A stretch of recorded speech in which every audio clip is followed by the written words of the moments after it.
اور SH72 channel electronic media اور print media کے ذریعے حیدرآباد کی ایک مایہ ناز خاتون جو مولانا آزاد نیشنل اردو یونیورسٹی کی پروفیسر ہیں اور نسائی ادب پڑھاتی ہیں، ان کے حوالے سے حیدرآباد میں نسائی ادب کے حوالے سے آج کے اس حیدرآباد بک فیئر میں آپ کی ایک کتاب یہاں پر دیکھنے کو ملنا چاہیے تھا، لیکن اتفاق سے نہیں دیکھ سکے، لیکن وہ کتاب کا ٹائٹل بہت اچھا لگا اور ایک معلومات ہے اس کے حوالے سے آپ اس میں حیدرآباد کا نسائی ادب میں کیا فوکس کریں، اس میں یعنی کہ حیدرآباد کا کلچر سویلائزیشن یا حیدرآباد کے خواتین کا ادب ہے یا شاعری کے حوالے سے یا لٹریچر کے حوالے سے آپ اس میں کیا بتانے کی کوشش کریں۔ محترمہ ڈاکٹر آمینہ تحسین صاحبہ کا اور کارنیول ایکسپریس میں دل کی گہرائی سے خیر مقصد کیا جاتا ہے۔ آپ نے یہ موقع دیا اور کچھ ایسے سوال، بہت اہم سوال آپ نے ہمارے سامنے رکھے، اس کے لیے میں آپ کا بہت شکریہ ادا کرتی ہوں۔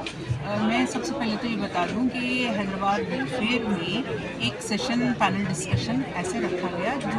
حیدرآباد پر لکھی گئی کتابیں، ان کتابوں کے جو مصنفین ہیں ان کو ایک پلیٹ فارم پر لایا گیا اور ان سے یہ گفتگو کی گئی کہ بھائی کس طرح کی کتابیں ہیں اور کیا لکھی گئی۔ یہ تو اس کا ایک مختصر سا تعارف تھا آج کی اس شام کا،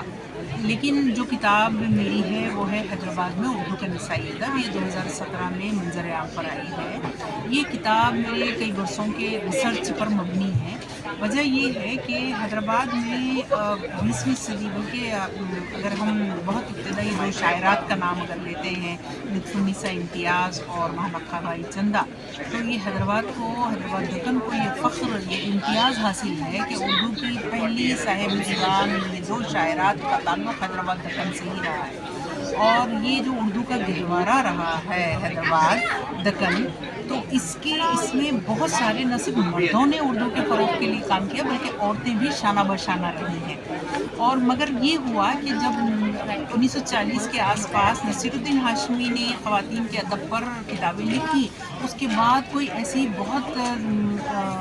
جامع کتاب کوئی ایسی منظر عام پر نہیں آئی تھی جس سے پتہ چلتا کہ خواتین نے اردو کے حوالے سے کتنا کام کیا ہے۔ یہ بہت کمی مجھے کھلتی تھی اور یہ لگتا تھا کہ ایک ریسرچ بیس ایسی کتاب آنی چاہیے اور جس میں سارا وہ ماحول کہ بھئی کیسی ہماری خواتین تھی، کتنی قابل خواتین تھی، انہوں نے انجمنیں کیسے بنائی، انہوں نے رسالے کیسے نکالے اور اردو کے فروغ کے لیے کس کس طرح سے انہوں نے کام کیا، نثر میں بھی، شاعری کو لے کر۔ یہ صرف نثر اور شاعری لکھنے والی بات نہیں تھی، میں آپ کو یہ بتاتی چلوں کہ اردو زبان کو انہوں نے اصلاح معاشرہ کی تحریک سے جوڑ کر کام کیا، انہوں نے قومی تحریک سے جوڑ کر کام کیا، انہوں نے خواتین کے حقوق کے لیے کام کیا، انہوں نے اور بھی دیگر تمام تحریکوں کے حوالے سے بے حد اہم کتابیں لکھی اور اردو کے فروغ کی کوششیں کی، نہ صرف اردو کے فروغ کی کوششیں، اردو کے ذریعے سے خواتین کی ترقی اور بااختیاری کا کام کیا۔ یہ بہت اہم بات ہے جو ہمیں سمجھنے کی ہے۔ ہم بہت معمولی کام ان کا کہہ کر چھوڑ نہیں سکتے۔ میں اس لیے اس بات کی پر زور دے رہی ہوں کہ سماج میں تبدیلی، یعنی تعلیم کے ذریعے سے تبدیلی، معاشی حصہ داری کے ذریعے سے تبدیلی بہت مشکل ہوتی ہے۔ جب تک ذہن سازی نہ ہو یہ کام ممکن نہیں ہو پاتا۔ تو خواتین حیدرآباد کی اتنی فعال تھی، اتنی قابل تھی، ان لوگوں نے اسی اردو زبان کے ذریعے سے سماج کی تبدیلی کا کام کیا، ذہنی تبدیلی کا کام کیا، تعلیم کی طرف انہیں متوجہ کرنا، لکھنے کی طرف توجہ ان کی دلانا اور